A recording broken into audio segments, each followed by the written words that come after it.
नाही, गरम झालं बरोबर आहे, पण आपण हां ठीक आहे. हां आता बंद झालं तर बंदच ठेवा ना, कशाला फिरवत आहे.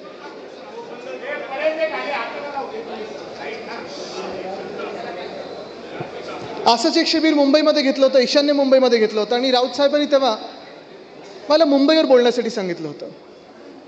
मुंबईवर बोलत असताना अनेक विषय मुंबईतले मी घेतले हाती. मुंबईत रस्त्याची कामं असतील, आता राहू दे रे, बसू दे जिथे बसले तिथे. मुंबईत रस्त्याचा घोळ असेल, रस्त्याचा घोटाळा असेल, पाणी टंचाई असेल, कचऱ्याचा प्रॉब्लेम असेल, ह्या सगळ्याच गोष्टींवर बोलत असताना एक जाणवायला लागलं की संपूर्ण महाराष्ट्रामध्ये प्रत्येक जिल्ह्यामध्ये असं शिबिर कमीत कमी विभागामध्ये तरी होणं गरजेचं आहे. कारण आता आपल्याला दिशा ठरवायची, आपल्याला रोडमॅप ठरवायचा आहे की आपण शिवसेना उद्धव बाळासाहेब ठाकरे पक्ष म्हणून असेल, ह्या देशाचे, ह्या राज्याचे नागरिक म्हणून असेल, आपली वाटचाल कशी करणार आहोत. तसं पाहायला गेलं तर एखाद्या शहरावर बोलणं किंवा एखाद्या जिल्ह्यावर बोलणं सोपं असतं, कारण आपल्याला तिकडचे स्थानिक विषय माहिती असतात, स्थानिक लोकांच्या ज्या समस्या असतात ते माहिती असतात. पण संपूर्ण महाराष्ट्र तसं पाहायला गेलं तर निवडणुकीत जसं भाषण होतं तसं नेमकं भाषण करायचं की साधारणपणे एक फेरफटका मारायचा की कुठे कुठे काय काय चाललेलं आहे. जरा फ्लॅश बंद करा. आज जेव्हा मला नाशिकला यायचं होतं, मी राऊत साहेबांना फोन केला. मी म्हटलं संजय काका उद्या बोलायचं तरी काय, मला विषय काय दिलेला आहे. आणि तुम्हाला त्यांची स्टाईल माहिती आहे, ते पटकन काहीतरी बोलून जातात. त्यांनी सांगितलं महाराष्ट्र चाललंय तरी कुठे, ह्याच्यावर बोल. आणि प्रश्न हाच पडतो की महाराष्ट्र चाललंय तरी कुठे. आता ह्या सरकारला 100 दिवस तर उलटून गेलेले आहेत. जवळपास मला वाटतं 120 ते 130 दिवस झालेले आहेत. आता दिवस मोजायला त्यांनी सुरू केलेत. पण ह्या 100 दिवसांमध्ये पहिले 100 दिवस जे असतात, मी अनेक सरकार ह्या महाराष्ट्रात पाहिलेले आहेत. माझी लहानपणापासून एक राजकारणात आवड असल्यामुळे जवळपास 7 ते 10 वर्षाचे असल्यापासून माझ्या आजोबांसोबत असेल, वंदनीय हिंदू सम्राट बाळासाहेब ठाकरे, माझ्या वडिलांसोबत जिथे जिथे त्यांचा दौरा असेल तिथे जाण्याचा प्रयत्न मी करायचो. गाडीत बसायचो, विमानात बसायचो आणि निघून जायचो त्यांच्यासोबत. एकदा दोनदा घरून फोन पण आले आईचे की अरे गेलास कुठे तू. मी म्हणलं नाही, मी दौऱ्यावर सोबत गेलोय. 10वीच्या पण निकाल नाही आपलं, काय परीक्षेच्या आधी 4 दिवस परीक्षेच्या आधी श्रीवर्धनला गेलो होतो माझ्या वडिलांसोबत. आणि घरी सगळी धावपळ सुरू की अरे 4 दिवसावर पेपर आलेत, बोर्डाचे पेपर आहेत, आदित्य गेला तरी कुठे. नंतर कळलं साहेबांसोबत मी श्रीवर्धनमध्ये होतो. पण ही आवड असल्यामुळे राजकारण असेल, बातम्या असेल, वृत्तपत्र असतील, ह्या सगळ्या गोष्टी वाचण्याची सवय होती. आणि कधीही मी पाहायचो कोणी मुख्यमंत्री झाल्यानंतर पहिले 100 दिवस, पहिले 3 महिने जवळपास ह्याला हनीमून पिरियड बोललं जातं. Honeymoon period. ह्या हनीमून पिरियडमध्ये काय काय होतं तर मुख्यमंत्री जे काही करतात, मग ते बरोबर असेल किंवा चुकीचं असेल, त्याचं कौतुक साधारणपणे महाराष्ट्रभरातून किंवा कुठच्याही राज्यात त्यांच्या मुख्यमंत्र्यांचं होत असतं. आता हे हनीमून पिरियड आपल्या सरकारचं, म्हणजे ह्याच महाझुटी सरकारचं, भाजपा प्रणित सरकारचं कसं होतं तुम्ही मला सांगा. महाराष्ट्र चाललाय कुठे ह्याची जर झलक द्यायची असेल तर तुम्ही मला सांगा पहिल्या 100 दिवसात काय काय घडलं. एक तरी योजना चांगली आली आहे का कोणासाठी. इथे महिला मोठ्या संख्येत बसलेल्या आहेत. तुम्ही मला सांगा महिलांसाठी एक तरी ठळक योजना ह्या महाराष्ट्र सरकारने आणली का. नवीन महाराष्ट्र सरकारने आणली नाही आणली. तुम्ही गावागावात जाता, तुम्ही वेगळ्या जिल्ह्याच्या तालुक्यांमध्ये जाता, तिथे गावात जाऊन बांधावर शेतकऱ्यांशी बोलता. प्रचाराच्या वेळी बोलला असाल, आत्ताही बोलला असेल. इथे शेतकरी किती आलेत आहात ना तुम्ही शेतकरी. मला तुम्ही सांगा, हे जे सरकार बसलेलं आहे, आपल्या डोक्यावर बसलेलं आहे, निवडणूक आयोगाच्या आशीर्वादामुळे बसलेलं आहे, ह्या सरकारने गेल्या 100 दिवसांमध्ये, गेल्या 110 दिवसांमध्ये जे काही 3 महिने उलटून गेले असतील, 4 महिने उलटून गेले असतील, ह्या सरकारने शेतकऱ्यांसाठी एक तरी चांगली योजना आणली काही योजना. आज तरुण वर्ग इथे आहे, युवसेना आहे, युवती सेना आहे. ठीक आहे, राजकारण म्हणून तुम्ही शिवसेना उद्धव बाळासाहेब ठाकरे पक्षाशी निगडीत आहे, वेगळी गोष्ट आहे. तुम्ही तरुण म्हणून आज विचार करा, जे 20शीत असतील, जे 30शीत असतील, जर तुम्ही विद्यार्थी असाल, जस्ट तुमचं डिग्री झाली असेल, तुमची नोकरी आता तुम्ही शोधत असाल, तुम्ही मला सांगा तरुणींसाठी एक तरी चांगली योजना या सरकारने आणली आहे का. आणली आहे काय. ह्या उलट काय झालंय आज तुम्ही बघा, लाडकी बहीण योजना, काय झालं लाडकी बहीण योजनेचं? 500 रुपयावर आले. आता मला माहित नाही 1,500च राहणार की 500 रुपये राहणार, ह्या सगळ्या चर्चा सुरू आहेत. आपण तर 3,000 रुपये देणार होतो, 3,000 रुपये देणार होतो. पण भाजप असेल, एशनशी असेल, दादांचा गट असेल, ह्या सगळ्यांनी काय सांगितलं होतं? गावागावात जाऊन सांगितलं होतं की तुम्हाला आम्ही 2100 रुपये देऊ, अजून महिला वाढतील, अमुक होईल तमुक होईल. एक वेगळी कातडी लागते, एक वेगळा निर्लज्जपणा लागतो सरकारमध्ये की तुम्ही तुमचं सरकार बनल्यावर आणि एवढं बहुमत ठासून आल्यानंतर तुमचा जो वचननामा असतो, जाहीरनामा असतो, त्याच्यातून एक सुद्धा गोष्ट बजेटमध्ये आणत नाहीत, पहिल्या अर्थसंकल्पात आणत नाहीत. एक वेगळा निर्लज्जपणा लागतो. तसं आज मी पाहिली बातमी, 8 लाख महिला कमी केलेत. 8 लाख म्हणजे तुम्ही विचार करा, एका वेळी जे सांगत होते 2.5 कोटी महिलांना ह्याचा लाभ मिळणार, अमुक मिळणार तमुक मिळणार, 2.5 कोटीवरनं आता जवळपास 50 लाख महिला कमी करणार आहे. तुम्ही लिहून घ्या, ह्यांचंच कोणतरी कोर्टात जाईल आणि हेच लोक कोर्टात जाऊन कोर्टातून ही योजना बंद करतील, लाडकी बहीण योजना बंद करून टाकतील. पण ह्यांना काही लाज राहिलेली नाही आहे, कुठेही लज्जा नाही, काही नाही, कुठेही देणं घेणं नाही. त्रास ह्याच गोष्टीचा होतो की जे सरकार आपल्या डोक्यावर बसलेलं आहे ते नेमकं कोणाचं आहे, कशासाठी आणि का म्हणून बसवलेलं आहे. उत्तर सोपं आहे, उत्तर सोपं आहे. उत्तर एवढंच आहे की हे सरकार जे बसवलेलं आहे हे निवडणूक आयोगाचं सरकार आहे. भाजपच्या आशीर्वादामुळे, निवडणूक आयोगाच्या आशीर्वादामुळे बसलेलं आहे. दुसरं कोणी यांना आशीर्वाद देऊ शकलेलं नाही आहे. पण विचार हा पडतो की आज 100 दिवसामध्ये जर बातम्या तुम्ही पाहिल्यात, आणि अनेक लोक तुम्ही बातम्या तर पाहत असाल, इथे प्रेसचे तर लोक आलेलेच आहेत. पहिल्या 100 दिवसामध्ये काय काय झालं तर महिलांवर अत्याचार वाढायला लागलेले आहेत. पुण्यामध्ये एक रेप झाला. कुठे झाला? ST बसमध्ये झाला. गृहराज्यमंत्र्यांना विचारल्यानंतर त्यांनी सांगितलं नाही, सगळे शांततेत पार पडलं, महिलांनी काय आरडाओरडा केला नाही, म्हणून कोणाला काही कळलं नाही, आता कारवाई काय करायची. म्हणजे पुढचं तुम्ही विचार करा की शांततेत रेप पार पडल्यामुळे कळलंच नाही, हे असे बोलणारे गृहराज्यमंत्री आपल्या राज्याला आज मिळालेले आहेत. कधी ऐकले तुम्ही असं? बरं, ती ST बस पुढे सील झाली नाही झाली, पुरावे नष्ट झाले नाही झाले, तो कोणाचा माणूस होता, काही देणं घेणं नाही. पण ह्याच 100 दिवसामध्ये जसं पुण्यात हे प्रकरण झालं, म्हणजे एका बाजूला आपण पाहतोय महिलांसाठी जी लाडकी बहीण योजना होती, ती लाडकी बहीण योजना जवळपास बंद पडलेली आहे. 2100 तर नाहीच, 1500 तरी मिळतील का की 500 मिळतील. आणि ज्या काही 2.5 लाख महिला होत्या त्याच्यातून आता लाखो महिला कमी केलेल्या आहेत. ज्या महिलांच्या खात्यात पैसे गेलेत ते परत पैसे घेतात आणि काही काही महिलांवर आता पोलीस कारवाई देखील करणार आहेत स्कॅमसाठी. हे माझ्या कानावर ऐकू आलेलं आहे. हे तुमचं सरकार तुम्हाला वाटतंय? हे महिलांनी मतदान केलेलं सरकार तुम्हाला वाटतंय? पण महाराष्ट्र चाललंय कुठे, हा जेव्हा आपण प्रश्न विचारतो, एका बाजूला या फसव्या योजना बंद होत आहेत,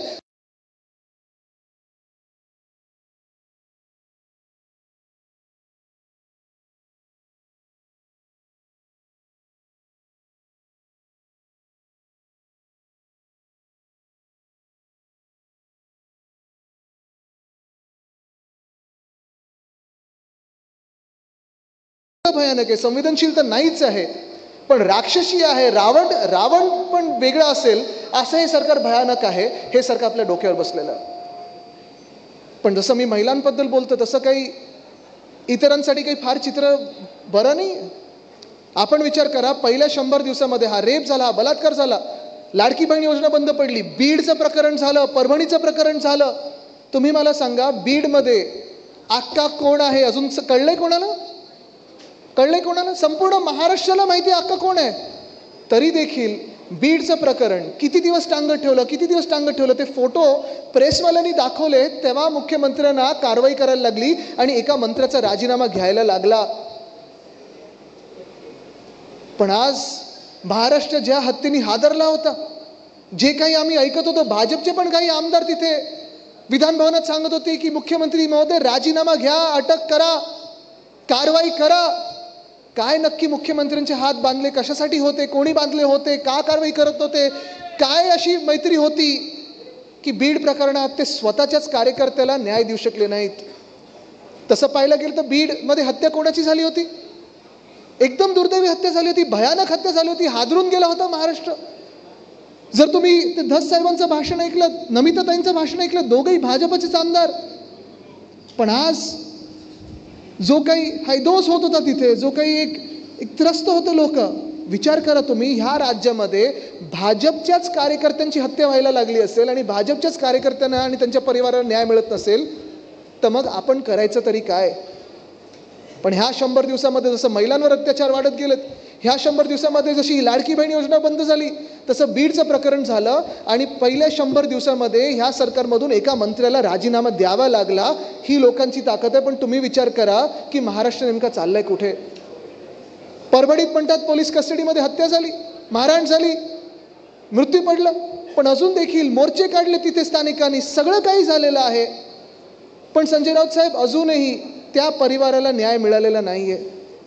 महाराष्ट्रामध्ये सामान्य माणसाची हत्या होते, सामान्य माणसाचे बलात्कार होतो, सामान्य माणसाचा खून होतोय, लुटला जातोय.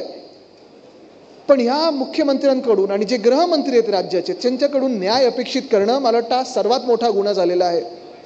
म्हणजे कदाचित असं एक कलम आपल्याला टाकायला लागेल, तुम्ही सगळे आंदोलन तर करत असता, बरोबर आहे, आणि आंदोलन केल्यानंतर 353 लगेच लागतं आपल्यावर, बरोबर ना? 353 नॉन बेलेबल आहे. त्याच्याहूनही नॉन बेलेबल ऑफेन्स आता दुसरं झालेलं आहे. तो गुन्हा असा आहे की तुम्ही मुख्यमंत्र्यांकडून न्यायाची अपेक्षा करा, तुमच्यावर कलम टाकलंच जाईल. भयानक परिस्थिती झाली आहे. चला, बीडचं तर मी तुम्हाला सांगितलं, तुम्हाला परभणीचं सांगितलं, पण ह्याच दिवसांमध्ये तुम्ही काल परवाकडे आमचे कोकणातले वैभव नाईक जे माजी आमदार आहेत, त्यांनी देखील एक प्रकरण आणलेलं लोकांसमोर, ड्रग्सचं प्रकरण आणलेलं समोर. आणि पुन्हा एकदा प्रश्न हाच उपस्थित होतोय की राज्य सरकारमधून किंवा त्या सगळ्या भाजप आणि त्यांच्या एशनशी गटातले जे कोणी आमदार खासदार असतील, त्याच्यातून नक्की तिकडचा जो गुन्हेगार आहे, जो ड्रग तिथे पुरवायचा, त्याला पाठिंबा कोणाचा आहे आणि ते ड्रगचे पैसे कोणाच्या घरात जायचे ह्याची चौकशी होणार आहे का? स्थानिक जे तिकडचे लोकप्रतिनिधी आहेत त्यांचा CDR कधी काढला जाणार आहे का? कोणी कोणी SP ला फोन केले, कोणी कोणी SP वर दबाव टाकण्याचा प्रयत्न केला, ते काढलं जाणार आहे का? पण नाही. आज महाराष्ट्र आपण पाहतोय की मागे चाललंय. आणि ज्या प्रकारे मी सांगितलं की महिलांवर अत्याचार असतील किंवा आज मी पाहतोय प्रत्येक जिल्ह्यामध्ये एक वेगळी अस्वस्थता निर्माण झालेली आहे, गुन्हेगारी वाढत चाललेली आहे, तसंच दुसरी सगळ्यात मोठी फसवणूक जी झालेली आहे ती माझ्या शेतकरी बांधवांची झालेली आहे. आपण पाहिलं असेल, फडणवीस साहेब एकदम बेंबीपासून ओढत होते, म्हणजे घशामधून पण नाही, की आमचं सरकार येणार आणि सरकार आल्यानंतर. आठवतं ना काय काय सांगत होते ते? काय सांगितलं होतं फडणवीस साहेबांनी आपल्याला? शेतकऱ्यांना कर्जमाफी मिळणार. काय सांगितलं होतं? वीज माफी, 7/12 कोरा, अजून काय काय सांगितलं होतं? हे सगळं सांगितल्यानंतर फडणवीस साहेबांचं सरकार बसलं. स्वतःचे 135 आमदार आलेले आहेत आणि 135 आमदार आल्यानंतर, 135 की 136 आमदार आल्यानंतर स्वतःच सरकार आहे म्हटलं तर एशनशी तिकडे चिकटलेले आहेत, कारण बाहेर पडले तर जेलमध्ये जातील. आज जातात गावाला, अमरावतीवरनं थेट गावी जाणार आहेत बघा, कारण नाराजीचं नाट्य सुरू झालंय. आता जाऊ दे, पुढचं काही मी बोलत नाही. तुम्हाला माहिती आहे राऊत साहेबांनी पण मध्ये काय एक चित्र टाकलं होतं, कार्टून टाकलं होतं तुम्ही, त्यांचंच झालं, आता सोडून द्या. पण हाच मुद्दा आहे की जर तुम्ही महिलांना न्याय देऊ शकत नाही, तुम्ही शेतकऱ्यांना न्याय देऊ शकत नाही. दादाने तर सरळ सांगून टाकलेलं आहे की पुढचे 5 वर्ष तुम्हाला तुमचं कर्ज नियमित भरायला लागेल, कोणाला कर्जमुक्ती मिळणार नाही, कर्जमाफी मिळणार नाही. एका बाजूला आपले उद्धव साहेबांचं सरकार निवडणुका तोंडावर नसताना देखील मुख्यमंत्री बनल्या शेतकऱ्यांना कर्जमुक्ती पूर्णपणे देणारा एकमेव मुख्यमंत्री असेल तर त्यांचं नाव उद्धव बाळासाहेब ठाकरे. कर्जमुक्तीच काय, मला आठवतं कोविडच्या काळात देखील अर्थचक्र बंद पडलं असताना देखील जेव्हा जेव्हा शेतकऱ्यांवर कुठचंही संकट आलं असेल, मग ते केळ्यांचे असतील, आंब्याचे असतील, काजूचे असतील, संत्र्याचे असतील, छोटे मोठे सगळे जे काही शेतकरी असतील, जेव्हा जेव्हा संकट आलं, तिजोरीत किती पैसे आहेत हे न पाहता आपल्या सर्व शेतकऱ्यांना धावून मदत करणारे एकमेव मुख्यमंत्री असतील, त्यांचं नाव उद्धव बाळासाहेब ठाकरे. हे पहिल्या 100 दिवसातलं काम आहे आपलं. महिलांवर जेव्हा अत्याचार वाढला तेव्हा देशात सर्वात कडक कायदा जो भाजपने रद्द केला, तो सर्वात कडक कायदा पारित करणारे म्हणजे शक्ती बिल पारित करणारे एकमेव मुख्यमंत्री ते म्हणजे उद्धव बाळासाहेब ठाकरे. पण ह्या 100 दिवसात ज्या काही भयानक घडामोडी होत चाललेल्या आहेत, महिलांवर अत्याचार, महिलांची योजना बंद, शेतकऱ्यांवर अत्याचार, शेतकरी आत्महत्या वाढत चाललेल्या आहेत. शेतकऱ्यांचं कुठेही आपण पाहतो साधारणपणे जी मदत यायला पाहिजे, कर्जमुक्ती यायला पाहिजे. आता अवकाळी पाऊस होऊन गेला. अवकाळी पाऊस मला वाटतं बुलढाणा असेल, जालना असेल, नाशिकच्या परिसरात देखील झाला. 1 रुपयाची तरी मदत आली आहे का? आली कुठे? नाही आली. पण त्या पलीकडे जाऊन ह्याच सरकारचे जे कृषी मंत्री आहेत काय म्हणतात? काय म्हणतात? साखरपुडे करतात. म्हणजे तुम्ही गंमत बघायच्यात, ह्याच्यात गंमत बघा अशी झालेली आहे, ज्या मंत्र्यांनी शेतकऱ्यांवर आरोप लावलेला आहे की तुम्ही कर्जमुक्तीचे पैसे घेऊन साखरपुडे करता, घरातले कार्यक्रम करता, घरातलं काय काय अजून करता, त्याच मंत्र्याचं जे कन्व्हिक्शन झालेलं आहे, म्हणजे कोर्टाने जो निकाल दिलेला आहे, ठीक आहे, तर स्टे मिळाला आहे त्यांना वरच्या कोर्टात जाऊन, पण ज्यासाठी निकाल मिळाला आहे तो ह्याच कारणासाठी मिळालेला आहे की सरकारी पैसे घेऊन त्याचा दुरुपयोग करणारे मंत्री ज्यांच्यावर कन्व्हिक्शन झालंय, खरं तर त्यांना बाद व्हायला पाहिजे होतं, पण निर्लज्जपणे सगळीकडे फिरतात आणि शेतकऱ्यांना दमदाटी करतात, शेतकऱ्यांना धमके देतात. असे ह्या सरकारमधले कृषी मंत्री आहेत. हे सरकार तुम्ही शेतकऱ्यांचं मानू शकता का? मग तुम्ही विचार करा, आपला महाराष्ट्र चाललाय तरी कुठे? मध्यंतरीच्या काळात डॅवॉसला जाऊन आले होते मुख्यमंत्री आणि काय काय सांगितलं मुख्यमंत्र्यांनी की आता 20 लाख कोटी 15 लाख कोटी केवढी तरी गुंतवणूक या महाराष्ट्रात आलेली आहे. एवढी गुंतवणूक खरोखर जर राज्यात आली असती तर जो तिजोरीचा बट्ट्यापोळ झालेला आहे, तिजोरीमध्ये घंटाजी वाजते की काहीच नाही आमच्या तिजोरीमध्ये, ते झालं असतं का परिस्थिती? एका बाजूला महिलांची योजना बंद, दुसऱ्या बाजूला शेतकऱ्यांची जी काही कर्जमुक्ती होती किंवा मदत होती ती बंद. मी तुम्हाला पुन्हा एकदा त्याच विषयावर का आणतोय? कारण हे अनेक विषय तुमच्या अवतीभोवती आणतील, जे आवाज करतील, अवतीभोवती आणतील, जे तुम्हाला वेगळं चित्र दाखवतील की बघा आपला कुठे महाराष्ट्र चाललाय. आणि जे काही भाजपने सांगितलं होतं ना की आता महाराष्ट्र थांबणार नाही, हा महाराष्ट्र थांबून पुन्हा एकदा आपलं सुसंस्कृत महाराष्ट्र चालवायला लागेल, तर आणि तरच आपला महाराष्ट्र पुढे जाईल. नाही तर हे भाजपच्या हातात एका काळी जसं बिमारू राज्य होतं ते आता बाहेर पडले त्याच्यातून, पण त्या महाराष्ट्राला त्या राज्यांच्या तुलनेत आपल्याला मागे नेतील. कारण एका बाजूला हे सगळं पाहतोय आपण, शहराच्या शहरं उद्ध्वस्त होत चाललेली आहेत. आत्ता पण मी ऐकत होतो नाशिकमध्ये स्मार्ट सिटी योजना झाली का पूर्ण? कधीपासून चालू आहे? रस्ते नीट झालेत? पाणी येतं वेळेवर? विजेचं काय? खड्डे, रस्ते खड्डेमुक्त होणार ते झालेत कुठे? एसटीपीचं कॉन्ट्रॅक्ट कोणाला दिलंय? सगळ्याची कॉन्ट्रॅक्ट काढून ठेवलेत. सगळीकडे लाडका कॉन्ट्रॅक्टर ही योजना चालू आहे. आवडते कॉन्ट्रॅक्टरची बिलं भरली जातात, बाकीच्यांची थकबाकी आहे. मुंबईत जर आलं तर प्रत्येक रस्ता खोदून ठेवलेला आहे. पुण्यामध्ये रिव्हरफ्रंट डेव्हलपमेंटच्या नावाखाली घोळ घातला जातोय, वेताळ टेकडी खोदली जाते आहे. हे सगळं होत असताना गावं तर उद्ध्वस्त होत आहेत, शेतकरी आत्महत्या करतायत. तरुणांना कळत नाही की MIDCत जावं, शहरात जावं की गावी राहावं. गावी राहिलं तर शेतीला काही शेतमालाला भाव मिळत नाहीये, शहरात आलं तर MIDC मध्ये नोकरी मिळत नाहीये. शासकीय नोकरी प्राप्त करायला गेलो तर कधी पेपर फुटतो किंवा जे कर्मचारी त्यांचा पगार वेळेवर मिळत नाहीये. मग महाराष्ट्राने नेमकं जायचं तरी कुठे? हा प्रश्न आज डोळ्यासमोर असताना मला वाटलं होतं की कधी ना कधी कुठे ना कुठेतरी मुख्यमंत्री स्वतः एक पुढाकार घेतील, पाऊल पुढे टाकतील, विरोधी पक्षाला सांगतील की बघा महाराष्ट्राची परिस्थिती काही आत्ता बरी नाहीये, महाराष्ट्राची आर्थिक परिस्थिती तर एकदमच वाईट आहे. एशन्सीनी जी लूट करून ठेवलेली आहे, स्वतःच्या खिशात आले असतील, खोक्यात गेले असतील, धोक्यात गेले असतील पैसे, पण महाराष्ट्राचे लुटलेले आहेत. आपल्याला सर्वांना एकत्र येऊन ह्या राज्यासाठी काम करायला लागेल, पण तसं होत नाहीये. ह्या उलट काय होतंय महाराष्ट्रामध्ये? किती दिवसात? 24 दिवसात 7 खून नाशिकमध्ये. पण भांडणं कशावरनं चालली आहेत? पालकमंत्री पद कोणाला मिळणार? बरोबर आहे. स्मार्ट सिटी जी संस्था आहे त्यांना ते कुंभमेळ्याचं त्यांना आता नियोजन करायचं आहे. त्यांच्याकडून रस्ते होत नाही आहेत, त्यांना कुंभमेळा करायचा आहे. ते कुंभमेळ्याचे पैसे कोणाच्या खिशात जाणार? कुठच्या पालकमंत्री ते खिशात घालणार? ही सगळी योजना जी भाजपची चालू असताना तुम्हाला तुमचे खड्डे दिसले पाहिजे नाहीत, तुम्हाला शाळेचे बिल वाढते, तुमचं फी वाढते हे दिसायला नाही पाहिजे, तुम्हाला वीज तुमची वेळेवर येत नाही हे दिसायला नाही पाहिजे, घराच्या बाहेर कचऱ्याचे ढीग वाढत चाललेत हे दिसायला नाही पाहिजेत, वेळेवर तुमचं पाणी येत नाहीये हे दिसायला नाही पाहिजे. म्हणून आपल्याला कशात व्यस्त ठेवलेलं आहे? तर धर्म, जात नाही तर जिल्हा नाही तर तालुका नाही तर सोसायटी. वाद एवढे निर्माण करून ठेवलेले आहेत की वादात व्यस्त ठेवायचं, आपल्याला आपल्यातच व्यस्त ठेवायचं. आणि ते नाहीत आता हे कार्ड भरा ते कार्ड भरा ह्या सगळ्या योजनेमध्ये व्यस्त ठेवायचं. म्हणजे जो महाराष्ट्र आपला लुटला जातो, जो महाराष्ट्र आपला मागे जातोय, त्याच्यातून तुमचं लक्ष विचलित होणार आणि तुम्ही ह्या जे काही आपली ध्येय आहेत, आपली धोरण असायला पाहिजे महाराष्ट्राचं, महाराष्ट्र कुठे चाललंय ह्याच्यावर तुम्ही विचार केला पाहिजे. ते न करता तुम्ही कशावर विचार करणार? तर आज कोणाबरोबर कुठे लढायचं, दंगल इथे झाली आपल्या तिथे पळायला पाहिजे, आज इथे आपल्याला ह्या जातीबरोबर लढायला पाहिजे, आज त्या समाजाबरोबर लढायला पाहिजे. कारण ह्याच्यात जेव्हा आपण व्यस्त राहतो, जी ब्रिटिशर्सची योजना होती ना, डिवाइड अँड रूल, तोडाफोडा आणि राज्य करा, तीच भाजपने घेतलेली आहे. तुम्ही हा कधी ना कधीतरी शांतपणे विचार करणं गरजेचं आहे. तुम्ही पक्षाचे पदाधिकारी आहात, ही काही जाहीर सभा नाही. सभेत आपण अनेक गोष्टींबद्दल बोलतो, अनेक योजनांबद्दल बोलतो, टीका टिप्पणी तर होत असते, पण आज तुम्ही जो विचार कराल तो समाजाच्या व्यवस्थेवर विचार केला पाहिजे, आपल्या राज्याच्या व्यवस्थेवर विचार केला पाहिजे. राजकीय दृष्टी असतील, सामाजिक दृष्टी असेल, आपलं राज्य चाललंय कुठे आणि कोण नेते तिथे, त्या अंधारात कोण नेते आपल्या राज्याला, हा तुम्ही विचार करणं गरजेचं आहे. तुम्हाला एक दोन उदाहरणं जर द्यायची असतील, सगळ्यात सोपं उदाहरण तुम्हाला देतो.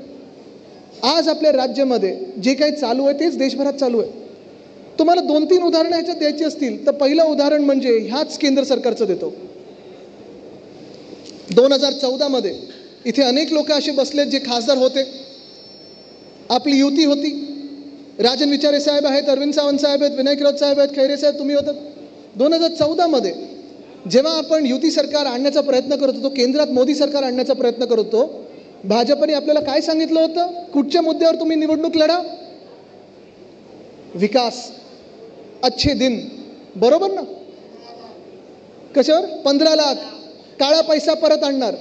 14 ते 19 हा काळ होता की देशभरात आपण विकसित भारत, म्हणजे आत्ता तो शब्द त्यांनी पुन्हा एकदा आणला, पण विकास विकास विकास, बुलेट ट्रेन करू, अमुक करू, स्मार्ट सिटी करू, सगळं काही करू, मग hit India, fit India, skill India, miss India, सगळं काही आणलं. 14 ते 19 मध्ये जे काही सांगितलं होतं ते भाजप आणू शकलंय का? हा, म्हणजे तुम्ही विचार करा, स्किल इंडिया आलंय की बंद पडलं? बंद पडलं. फिट इंडिया आलंय की बंद पडलं? मेक इन इंडिया खरोखर होत आहे का? इनक्रेडिबल इंडिया खरोखर होत आहे का? अच्छे दिन आलेत का? महागाई आली का आटोक्यात? काळा पैसा आलाय का? मग आपण नक्की कशासाठी लढलो होतो आणि कशासाठी भाजपचा प्रचार केला होता? भ्रष्टाचार मुक्त भारत झालाय का? उलट माझा तर हा दावा आहे की 10 पट जास्ती भ्रष्ट आता हे राजकारणी लोक जे भाजपचे सगळे त्यांनी गोळा केलेत. ज्या कोणावर दाग होते ते भाजपच्या वॉशिंग मशीनमध्ये गेलेले आहेत. बरोबर ना? म्हणजे कोणी खुनी असेल, बलात्कारी असेल, भ्रष्टाचारी असेल, पटापट भाजपमध्ये गेला की वॉशिंग मशीनमधून धुतला जातो, त्यांना एक सीट दिली जाते, मंत्री बनवला जातो. पण तुम्ही हा विचार करा, 14 ते 19, 14 ज्या निवडणूक ज्याच्यासाठी आपण लढलो होतो, अच्छे दिनसाठी, अच्छे दिन 19 पर्यंत गायब झालं. 19 मध्ये कशावर लढले होते भाजप? राष्ट्रीयत्वावर लढले होते, देशभक्तीवर लढले होते. पुलवामा झालं होतं, त्याच्यानंतर बालाकोट झालं, मग सैन्याचे फोटो मागे लावून भाजपच्या सगळ्या लोकांनी प्रचार केला, सगळं काही झालं. पण 14 ते 19 मध्ये ज्यावर आपण लढलो तो मूळ विषय बाजूला ठेवला. 19 मध्ये ज्याच्यावर आपण लढलो, 19 मध्ये देशभक्तीवर लढलो, 24 पर्यंत देशभक्तीचा पण विषय बाजूला ठेवला. कारण आता परिस्थिती अशी झाली आहे की प्रधानमंत्री महोदय चायनावर बोलायला तयार नाही आहेत, पाकिस्तानच्या सोबत क्रिकेट खेळायला तयार आहेत. म्हणजे ज्या नवाज शरीफनी आपल्या देशावर कारगिलचं युद्ध केलं होतं, ज्या पाकिस्ताननी आपल्या देशाच्या जवानांना शहीद केलं होतं, त्याच नवाज शरीफचा केक खायला प्रधानमंत्री महोदय पाकिस्तानमध्ये गेले होते. त्याच पाकिस्तानबरोबर आपल्या भारताच्या संघाला त्यांच्याच BCCIनी क्रिकेट खेळायला लावलं आणि आपल्या समोर जो देशाचा शत्रू होता तो पाकिस्तान न राहता आता देशामध्येच त्यांनी शत्रू निर्माण केलेत. उत्तर वर्सेस दक्षिण, जात विरुद्ध जात, धर्म विरुद्ध धर्म, समाज विरुद्ध समाज. आज देशाला खरा धोका जो आहे तो ह्या भाजपानी आपल्या देशामध्ये अंतर्गत फाळणी जी करून ठेवलेली आहे, त्याची मोठी धोक्याची घंटा माझ्या डोळ्यासमोर दिसते. तुम्ही विचार करा ना, आज तुम्ही गावामध्ये जाल, वाद कशावरनं आहेत? पाण्यावरनं आहेच, शेतीवरनं आहेच, पण समाजामध्ये वाद निर्माण झाले, जातीमध्ये वाद निर्माण झाले, धर्मामध्ये वाद निर्माण झालेले आहेत. महाराष्ट्र हा कुठच्या सदीत चाललेला आहे, कुठच्या शतकात चाललेला आहे? हा पुरोगामी महाराष्ट्र. कधी एवढं जातीपातीमध्ये, धर्मामध्ये कुठेही त्याची फाळणी झाली नव्हती. एवढे वादविवाद भाजप निर्माण करण्याचा प्रयत्न करत आहे. तुम्ही विचार करायचा आहे आज की भाजप आपल्याला नेते कुठे. आणि तुम्हाला मी हे लिहून देतो, जसं भाजपचे अच्छे दिन 19 पर्यंत विसरून गेलं होतं, देश विसरून गेला होता, कारण भाजपनेच त्यांची बट्ट्याबोळ केला. देशभक्तीचा बट्ट्याबोळ, जी एकता आपल्यामध्ये आणायची होती ती न आणता आपल्यामध्ये जी फाळणी केली भाजपने 19च्या नंतर. 24मध्ये भाजप हिंदुत्वावर त्यांनी लढायला सुरू केलं. पण त्यांचं हिंदुत्व तुम्हाला माहिती आहे, आपलं हिंदुत्व हे घरातलं चूल पेटवण्यातलं हिंदुत्व आहे, भाजपचं हिंदुत्व हे घर पेटवण्याचं हिंदुत्व आहे.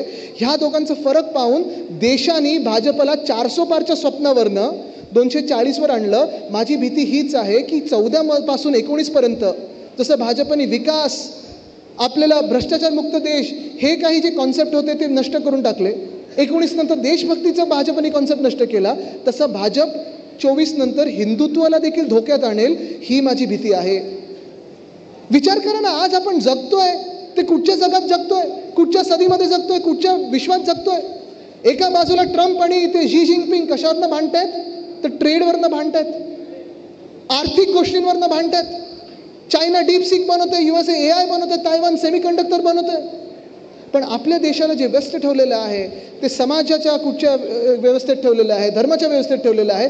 2 तारखेला, आणि हे मी मुद्दामून बोलत आहे कारण तुम्ही पण विचार करणं गरजेचं आहे, 2 एप्रिलला ट्रम्पनी पहिल्यापासून सांगितलं होतं की आम्ही भारतावर टॅरिफ लावू. कदाचित भाजपला वाटलं आमची तारीफ करते कोणीतरी, वाटलं असेल काय त्यांना, जे काही वाटतं ते वाटतं. पण भाजपाने आपल्याला व्यस्त ठेवण्यासाठी त्याच 2 एप्रिलला बरोबर वक्फ कायदा आणला, वक्फ बिल आणलं. आता तुम्ही तो वक्फ बिलचा पूर्णपणे जर चिरफाड केली, जर तुम्ही प्रत्येक शब्द पाहिलात, एकतर भाजपच्या सगळ्या नेत्यांची भाषणं पहा, हे आपल्याला हिंदुत्वावर टोकतात, सतत टोकत राहतात की तुम्ही हिंदुत्व सोडलं, तुम्ही हिंदुत्व सोडलं. जर तुम्ही भाजपची भाषणं पाहाल त्या सदनामधली, लोकसभेतली असतील, राज्यसभेतली असतील, तुम्हाला वाटेल भाजपच्याच प्रत्येक नेत्यांनी हिंदुत्व सोडलंय, बाकी कोणी देशात हिंदुत्व सोडलं नाहीये. मुद्दाम पहा त्यांची भाषणं. पण ते जो वक्फचा कायदा आणलेला आहे, तुम्हाला आज लिहून देतो मी, अनेक भाषणं त्यांनी केली की गरीब मुसलमानांना त्याचा फायदा होईल, हिंदूंना फायदा होईल, असं होईल तसं होईल. जर वक्फचा कायदा पाहिला तर ना कुठच्याही गरीब मुसलमानांना फायदा होणार आहे, ना मुसलमान महिलांना फायदा होणार आहे, ना एका हिंदूला फायदा होणार आहे, कोणाची जमीन कोणाकडे जाणार नाहीये. मूळ मुद्दा हा आहे की जे काही ते पसरवत आहेत देशभरात, जसं तुम्हाला सांगतो, निवडणुकीच्या आधी, विधानसभेच्या निवडणुकीच्या आधी त्यांनी एक अफवा पसरवली होती महाराष्ट्रामध्ये की आता सिद्धिविनायक मंदिरवर वक्फनी त्यांचा डावा ठोकलेला आहे. तुम्ही मला सांगा, तुम्ही आम्ही सगळे इथे आहोत ना, कोणी दावा असं ठोकू शकतं का? ही अफवा होती, ही खोटं बोलले होते भाजपवाले. पण जिथे जिथे भाजपला राज्य करता नाही येत तिथे तिथे ते एक तर समाजामध्ये किंवा धर्मामध्ये वाद निर्माण करतात. हा वाद निर्माण झाला की भाजप येऊन जिंकून जातं ते राज्य, आणि हीच त्यांची स्ट्रॅटेजी आहे. पुढे कुठेही त्यांना काही शासन करायचं नसतं, कोणाचंही काम करायचं नसतं. पण तुम्ही विचार करायचा आहे, आपण कशात अडकलेलो आहे, महाराष्ट्र कुठे चाललेला आहे. कारण तुम्हाला हा प्रचार 100% होईल. मला पण 1-2 मेसेज आले ना, ए दादा तर राहू दे ना, ते काय करताय, थांबा तिथेच ठेवा ते. आता मला पण 1-2 मेसेज आलेच होते, मला कितीतरी व्हॉट्सॲप आले होते की आता वक्फ कायदा पारित झाला आहे, आता लाखो गावं जी देशामध्ये वक्फने घेतली होती ती आता पुन्हा हिंदूंना दिली जाणार, पुन्हा आता आपल्या नागरिकांना दिली जाणार. मी त्या माणसाला सहज मेसेज पाठवला की मला ती गावांची यादी पाठव, मीच जाऊन पहिलं त्या गावांसाठी लढतो. गायब, उत्तरच नाही. कारण हा भाजपचा खोटा प्रचार आहे. तसंच मला काल परवाकडे एक किरीट शहा नावाच्या कुठच्या तरी व्यक्तीने, मी तो स्क्रीनशॉट पण इंस्टाग्रामवर टाकलेला माझं, तुम्ही पाहिलं असेल, मला मेसेज केला. एक व्हिडिओ होता, बघा बघा देशात कसे रोहिंग्या घुसलेले आहेत. कोणतरी त्यांचाच भाजपचाच माणूस पत्रकार म्हणून गेला त्याच्या मागे की तू कुठून आहेस, तू विदेशी आहेस, तू परदेशी आहेस, तू इथून रोहिंग्या. एक तर रोहिंग्या बर्मामधून आहेत हे भाजपला माहिती नाही, सांगतात बांगलादेशमधले, तो विषय वेगळाच. पण मी त्याला एवढंच पाठवलं उत्तर की ठीक आहे, जर रोहिंग्या खरंच घुसले असतील, बांगलादेश खरंच घुसले असतील, मला सांगा गेले 11 वर्ष केंद्र सरकार कोणाच्या हातात आहे? प्रधानमंत्री कोणाचे आहेत? रक्षामंत्री कोणाचे आहेत? गृहमंत्री कोणाचे आहेत? मग जर तुमचेच सगळे असतील, मग हे लोक घुसले कसे? ह्याच्या आधी मग जी काँग्रेस होती तेव्हा घुसायचे नाही. तुमच्या काळात हिंदू खत्रेमध्ये, तुमच्या काळात बांगलादेशी घुसतात, तुमच्या काळात रोहिंग्या घुसतात, मग तुमच्यापेक्षा ते बरे होते. पण हा विचार तुम्हाला जेव्हा गावोगावी जाल तेव्हा करणं गरजेचं आहे. आणि त्याच्याहूनही पलीकडे तुम्हाला सांगतो, काल परवाकडे सामनात आणि सगळ्या पत्रकारांनी बातमी छापलेली आहे की ज्या AIDMKनी वक्फ बिलचा विरोध केला, गृहमंत्री अमित शहाजी तामिळनाडूमध्ये गेले आणि त्याच AIDMK सोबत युती केलेली आहे. मग आता हिंदुत्व AIDMKनी सोडलं, भाजपने सोडलं, गृहमंत्र्यांनी सोडलं की कोणी सोडलं? पण हा विचार जोपर्यंत आपण करत नाही तोपर्यंत आपल्याला आपलं राज्य कुठे चाललंय हे कळणार. आणि तुम्ही बघा, जिथे जिथे भाजप आत्ता गेल्या काही वर्षांमध्ये 2013 पासून जिंकत आलेली आहे, मग राजस्थान असेल, हरियाणा असेल, गुजरात असेल, महाराष्ट्र असेल, मणिपूर असेल, तिथे तिथे एका समाजाला वेगळं केलेलं, एका जातीला वेगळं केलं, ती जात विरुद्ध बाकीच्या जाती. तसंच हरियाणामध्ये केलं, तसंच 2013 पासून राजस्थानमध्ये केलं, गुजरातमध्ये पटेलांचं आंदोलन केलं, हरियाणामध्ये जाटनं वेगळं केलं, गुजर म्हणून तिथे जो समाज आहे राजस्थानमध्ये तो वेगळा केला, इथे मराठा विरुद्ध ओबीसी केलं. सगळीकडे नुसतं समाजामध्ये वाद निर्माण करायचे, धर्मांमध्ये वाद निर्माण करायचे, हीच भाजपची योजना आणि तीच भाजपची योजना आज महाराष्ट्रावर लागू केलेली आहे. सहज एक मला विचार पडतो, जर एवढ्या सगळ्या वादांमध्ये जर आपण व्यस्त राहिलो, आपण ह्याच्यातच व्यस्त राहिलो, कुठेही काही जगात शोधलं, विमान कुठे उडलं तर सांगतात भाजपने नाही हे तर 5000 वर्षापूर्वी भारतमध्ये झालं होतं. अरे मग करून दाखव ना परत एकदा. ह्याच्यात लिहिले त्याच्यात लिहिले, बरोबर हे सगळं लिहिलेलं आहे ना, मग कोणीतरी त्याच्यावर लावा. पण सत्य परिस्थिती खैरेसाहेब अशी आहे की आज जे या महाराष्ट्रात झालेलं आहे, पहिल्या 100 दिवसात लाडकी बहीण योजना असेल, शेतकऱ्यांची कर्जमुक्ती, हे दोन्ही बंद पाडण्याचं काम जे भाजपने केलेलं आहे, महिलांवर अत्याचार वाढवण्याचं काम जे भाजपने केलेलं आहे, खून महाराष्ट्रात वाढत चाललेत, मुंबईत कधी नाही तो शूटआउट परत होत चाललेला आहे. होय, जे गँगवर माझ्या आजोबांनी म्हणजे वंदनीय हिंदू सम्राट बाळासाहेब ठाकरेंनी संपून टाकले होते, तेच गँगवर पुन्हा एकदा मुंबईमध्ये दिसायला लागलेले आहेत. मग ते सलमान खानच्या घरी शूटआउट असेल, बाबा सिद्दीकीचा खून असेल, किंवा काल परवाकडे चेंबूरमध्ये डायमंड गार्डनमध्ये कोणावर तरी गोळी चालवली होती. तुम्ही मला सांगा, गेल्या 10 वर्षामध्ये 2.5 वर्ष आपली होती, बाकीची कोणाची होती? भाजपची होती. मुख्यमंत्री कोण होता? एशनशी परत 2.5 वर्ष होते, बरोबर आहे. पण त्या 10 वर्षामधून 6 वर्ष मुख्यमंत्री कोण होतं? फडणवीस साहेब होते. गृहमंत्रीपद कोणाकडे होतं? सगळे जे 9 वर्ष होती त्यांच्याकडे, फडणवीस साहेबांकडे. मग जर खून वाढत चाललेत, बलात्कार वाढत चाललेत, महिलांवर अत्याचार वाढत चाललेत, डकैती वाढत चालली असेल, दिवसा ढवळ्या पोलिसांच्यावर वार होत असतील, ही गँग आणि ती गँग पुण्यात वगैरे निघत असेल, मग तुम्ही मला सांगा, ह्या राज्याला ह्यापेक्षा अकार्यक्षम गृहमंत्री मिळाले आहेत? तुम्हाला वाटतं का की ह्यांची तुलना कोणाबरोबर होऊ शकत नाही? मिळूच शकत नाही यांची तुलना ह्याच्या तुलनेमध्ये कोणी दुसरं. कारण आज देशामध्ये, आज राज्यामध्ये गृहमंत्री आहेत की नाही हाच प्रश्न पडलाय. ज्या राज्यामध्ये एसटी कर्मचाऱ्यांना पूर्ण पगार मिळत नाही पण कॉन्ट्रॅक्टरना द्यायला पगार आहे, ज्या राज्यामध्ये पोलीस हाऊसिंगसाठी तुम्हाला पैसे नाही आहेत, पोलिसांना जे काही दंडनी शुल्क तुमचा वाढवलेलं आहे त्यांच्याकडून तुम्ही पैसे आकारता आहे, पण दुसऱ्या बाजूला आणि त्याच बाजूला महाराष्ट्र सिक्युरिटी फोर्सला तुम्ही पूर्णपणे पोलीस फौजात घेत नाहीये, त्याच दुसऱ्या बाजूला मंत्र्यांच्या बंगल्यावर खर्च होत आहे, मंत्र्यांच्या गाड्यांवर खर्च होत आहे. म्हणजे तुमच्याकडे उधळपट्टी करायला खर्च आहे पण शेतकऱ्यांना मदत करण्यासाठी खर्च नाही आहे. तुमच्याकडे उधळपट्टी करायला, जाहिरात करायला खर्च आहे, पैसे आहेत, पण लाडकी बहीण योजनेत पैसे द्यायला तुमच्याकडे काही पैसे नाही आहेत तिजोरीमध्ये. तुमच्याकडे दादा उतरतात गाडीतून आणि कलेक्टरला सांगतात चांगल्या गाड्या घ्या, तुम्हाला मी पैसे देतो, ह्याच्यासाठी पैसे आहेत, पण पोलीस हाऊसिंगसाठी तुमच्याकडे पैसे नाही आहेत. आज महाराष्ट्राची परिस्थिती ही झालेली आहे. आणि म्हणून आज मी जे काही तुमच्यासमोर हे विचार मांडत आहे त्याचा थोडक्यात समारोप करत असताना तुम्हाला एवढंच विचारत आहे की हा विचार तुम्ही करायचा आहे. शांतपणे बसा आणि विचार करा. भाषणं अनेक होतात आता पुढची 5 वर्ष. किती एशनशीचं राहतंय, काय राहतंय, हे एकामेकांसोबत राहतात नाही राहत, काय होतं हे सगळं वरतून पाहत असतो देव. पण ह्या गोष्टीचा तुम्ही विचार केला पाहिजे की आपण नक्की चाललोय तरी कुठे. एका बाजूला जग शिक्षणात पुढे चाललेलं आहे, शिक्षणात सुधार होत आहेत. खैरेसाहेब, तुम्हाला मी जे आता सांगत होतो, साईनाथ तुम्ही पण माझ्यासोबत महापालिकेत काम केलेलं आहे. जे शिक्षणात आपण मूलभूत सुधार आणत होतो, ICSE असेल, CBSE असेल, IB असेल, ह्या सगळ्या गोष्टी, त्याच्यासोबत मराठी असेल.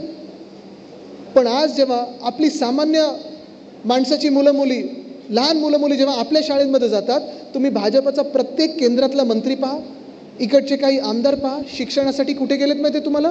अमेरिकेत गेलेले आहेत, UK मध्ये गेलेत, कोण दुबईचा गोल्डन व्हिसा घेऊन राहते, कोण ऑस्ट्रेलियात गेले, धंद्यासाठी बाहेर आहेत, स्थायिक झाले, तिथे व्यवसाय सुरू केलेला आहे. सगळे मोठे मोठे मंत्री. मला वाटतं राऊत साहेब, आपण तर एक यादी छापली पाहिजे सामनामध्ये. कारण भाजपची योजना ही आहे की त्यांची सगळी मुलं बाहेर पाकिस्तानच्या क्रिकेट टीमसोबत पार्टी करणार, जय शाह. बाहेर कोण राहणार तर ह्यांची सगळ्यांची मुलं राहणार, कोणी मोठे मोठे धंदे काढलेले, सगळं काही केलेलं आहे. पण आपल्या सामान्य माणसाची पोरं कुठे असणार? तर हेच लोक दंगलींमध्ये आपल्याला पुढे करणार, हेच लोक आंदोलनामध्ये पुढे करणार. लाठीकाठी खायला आपली मुलं पुढे, आंदोलनात आपली मुलं पुढे, समाजाच्या वादात आपली मुलं पुढे, धर्माच्या वादात आपली मुलं पुढे. मग यांच्यावर केसेस टाकले जाणार, पासपोर्ट यांचे जप्त केले जाणार, नोकऱ्यांच्या संधी यांच्याकडे मिळणार नाही. तुमची मुलं का नाहीत ह्या आंदोलनामध्ये पुढे? जी औरंगजेबची कबर खोदायचा पण जो विषय होता ना, हा मुद्दा म्हणून मी इथे मांडत आहे. कारण ह्या सगळ्या 100 दिवसांमध्ये नागपूरमध्ये जी दंगल झाली, मला वाटतं कितीतरी वर्ष नागपूर शांत होतं. काल नाशिकमध्ये दंगल घडवण्याचा प्रयत्न एशनशी गटाने केलेला आहे, भाजपने केलेला आहे. पण मुख्य गोष्ट हीच आहे की जो महाराष्ट्र सुसंस्कृत महाराष्ट्र होता, चांगला महाराष्ट्र होता, पुढे समृद्ध महाराष्ट्र होता, पुढे जाणारा महाराष्ट्र होता, पुरोगामी महाराष्ट्र होता, नाशिक असेल, नागपूर असेल, शांत शहरं होती, व्यवसायासाठी इथे लोक स्थायिक व्हायची. ह्या शहरांमध्ये जर दंगल व्हायला लागली तर गुंतवणूक तुमच्या शहरामध्ये येणार आहे का? तुम्ही विचार करायचा आहे. गुंतवणूकदार कोणी येणार आहे का? जे उद्योगपती आहेत ते राहणार आहेत का? जे नोकऱ्या देतात ते राहणार आहेत का? कोणी राहणार नाही आहेत. पण झालंय असं की ह्या महाराष्ट्रामध्ये औरंगजेबीचा विषय कोणी काढला होता? औरंगजेबचा विषय भाजपने काढला होता की कबर खोदायची. त्याच्यावरनं दंगल कुठे झाली होती? नागपूरमध्ये. म्हणजे छत्रपती संभाजीनगर कुठे, नागपूर कुठे, त्याचं अंतर बघा. पण हे सगळं होत असताना हा विषय बंद पण कोणी पाडला? भाजपने. कारण सगळं अंगलट आलं. वरतून फोन आला केंद्र सरकारकडून की त्या विषयाला हात नाही लावायचा. संरक्षणास त्या कबरीला जर कोणी दिलं असेल तर ते कोणी दिलं आहे? भाजपने. त्या कबरीला समाधी म्हणून जर कोणी त्याचा उल्लेख केला असेल आणि आदर केला असेल तर कोणी केला आहे? भाजपने. त्या समाधीवर राजकारण करायचं असेल तर कोणी केलं आहे? आणि महाराष्ट्राची तेव्हा हीच भूमिका होती. कारण मी महाराष्ट्र आणि भाजपला दोन वेगळे समजतो. भाजप ह्यांनी आक्रमण केलंय आपल्या महाराष्ट्रावर. मोगलांनी जसं केलं होतं, निजामांनी जसं केलं होतं, तसं भाजपने देखील आक्रमण करून जप्त केलेला हा महाराष्ट्र आहे, हडप केलेला महाराष्ट्र आहे, ढापलेला हा महाराष्ट्र आहे. हा आम्ही ढापू त्यांना देणार नाही. पण आज जेव्हा महाराष्ट्र बोलत आहे की ती जी कबर आहे औरंगजेबाची, ते प्रतीक आहे की तुमची जातपात धर्म कुठचंही असो, किती तुमचं सैन्य बलाढ्य असो, जो कोणी ह्या राज्यावर चालून येईल, आमच्या स्वराज्यावर चालून येईल, त्याला ह्या मातीमध्ये असाच गडला जाईल, हे प्रतीक आहे.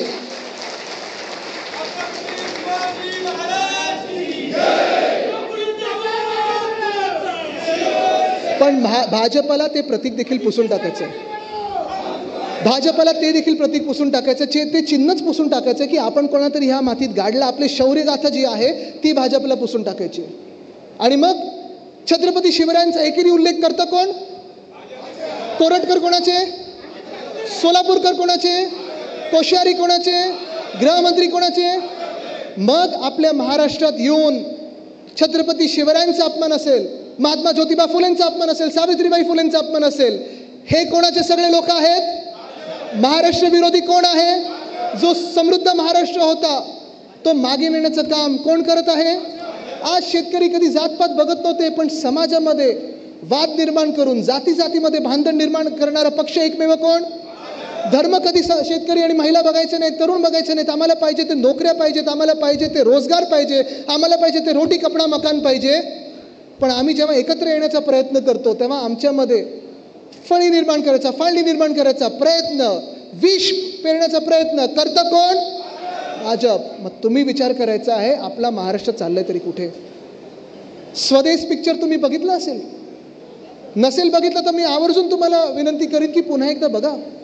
सामाजिक व्यवस्था काय आहे, काय व्यथा आहेत आणि आपण कशावर भांडतोय हा विचार आपल्याला करायला लागेल. कारण कदाचित आजचे जे नेते आहेत भाजपचे आपले डोकर बसलेले असतील किंवा सगळ्याच पक्षाचे असतील, राजकारण हे बदलत असतं.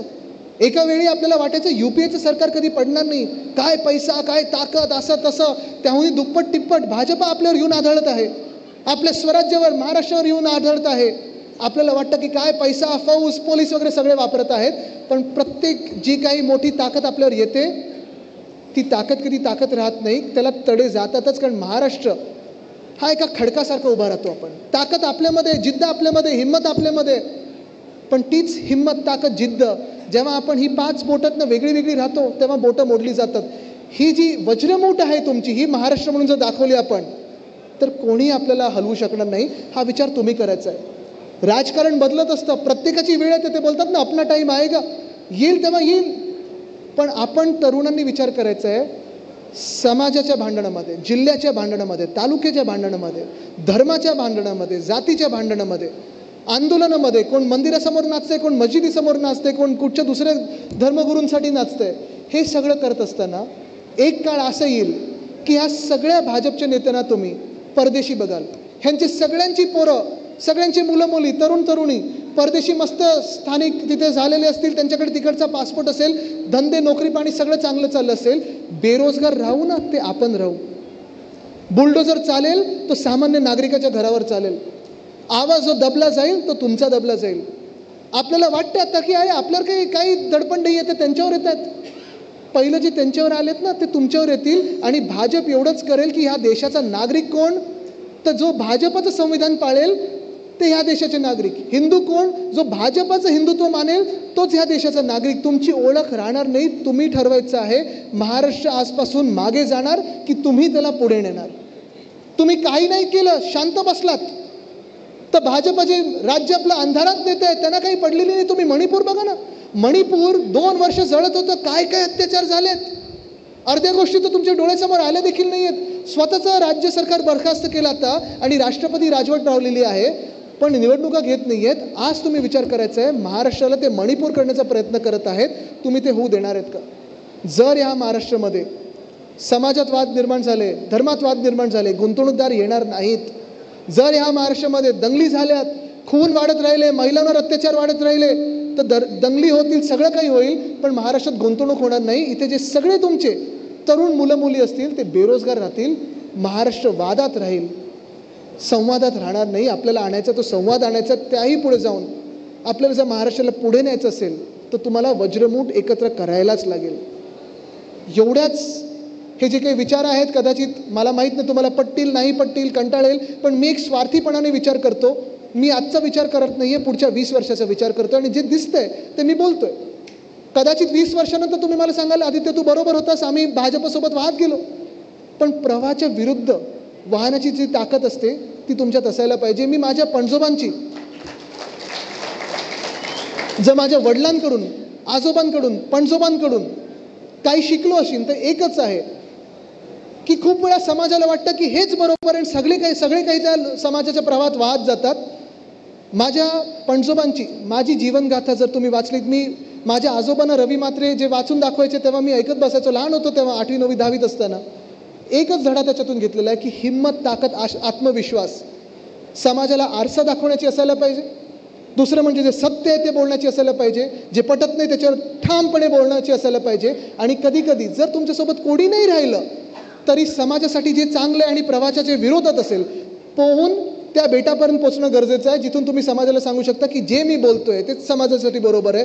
एवढाच विचार तुमच्यामध्ये आज सोडत आहे आणि तुर्तास आपली रजा घेतो. धन्यवाद. जय हिंद, जय महाराष्ट्र, वंदे मातरम.